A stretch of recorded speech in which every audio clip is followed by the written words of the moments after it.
Okay, what I'm going to be looking at now is mine sweeping and mine laying. Mine laying is primarily done by surface task force, but can also be done by submarines as well as by air.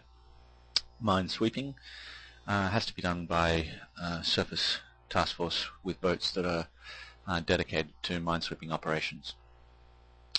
Let's have a look quickly at Chichijima, and as soon as I get screen focus again, if we look up here, we have defensive mines of 500 at this base. Now there's no ACMs at present disbanded or in task force at this base, so this minefield will degrade at about 1% per turn. That's what happens for a friendly base. If there was an ACM here, that would be able to tend around about 150 mines. Anyway, let's continue on. If we go up to our intelligence report screen and have a look at our industry, troops and resource pools and go a little bit more than halfway down, we'll notice that we have three different types of mines: the 4, the 88 and the 93. These are the numbers in pool. This is the maximum we can draw.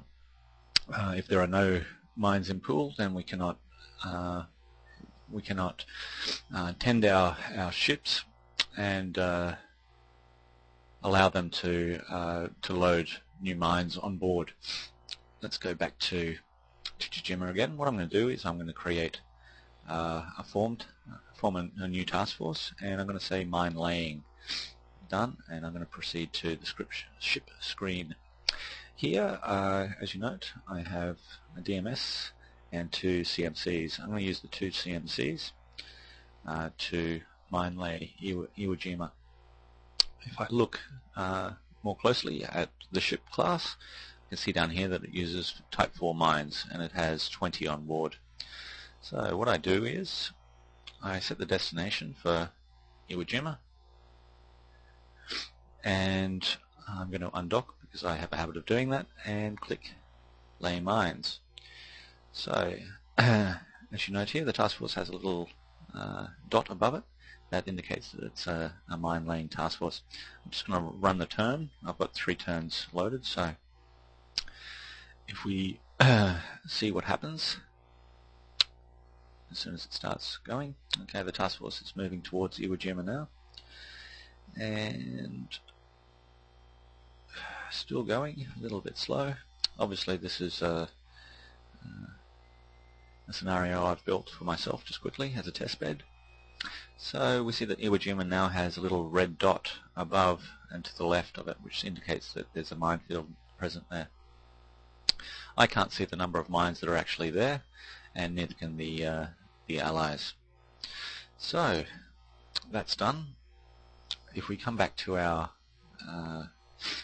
CMCs and have a look at them, we'll note that the ammo has been replenished automatically for us. The reason this has happened is that there are enough supplies at this base, and also I've modified this to give me a port capacity of 10.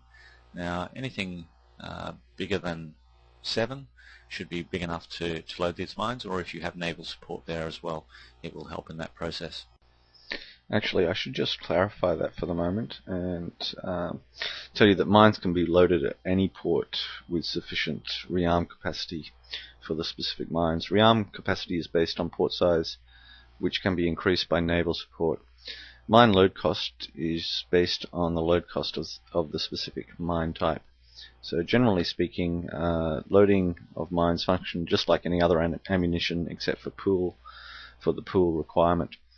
The other thing of note is that any port over size 7 usually has enough capacity to load these mines. Okay, I've just swapped sides so that I can have a look at the allies, because what I want to do is just create a submarine mine force at my base here. My port capacity is 7. This means that there won't be any problems when I load mines. So I'm just going to form a new task force, and I'm going to click Sub Minefield. Click Done, and you'll notice up here mines in task force is 16. So I'm going to use this Dutch sub to do that. Click Done, and now when I come down I can have a look at my devices here. I've got 8 times 2 equals 16 mines on board. Just go back for a second. I'm going to set the destination to Iwo Jima.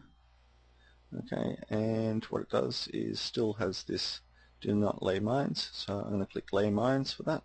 It'll go there, lay, and then come back. I'll just pause while I run the turn. Okay, so back as the Japanese player, I still have my minefield icon present here. I can't, at the moment I haven't detected any enemy mines, but let's have a look at what it shows as the allied player. So I'll be back in a sec. Okay, and as we can see here, now we have another little icon next to the base, which is a green dot, and that indicates that the allied submarine has laid mines here. You can see this is the allied player, but not as the Japanese player until they actually detect the minefield. So let me pause again, and okay, back as the Japanese player, I now want to create a mine-sweeping task force, which I'm going to do by clicking on my docking and mine-sweeping done.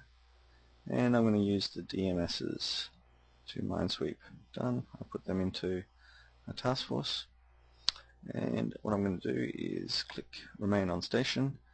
I don't want them docked, I want them out at sea doing things. So I'll run a turn and hopefully we will detect a minefield. Okay, the last thing to show you here is laying mines in your own hex, base hex. So once again with my little task force, what I have to do is I have to click set destination, and set destination will be Tsushima. Retirement has to be allowed, and I click it to lay mines. If no destination is set, then you'll find that it won't lay mines for you. So I'll just run a turn.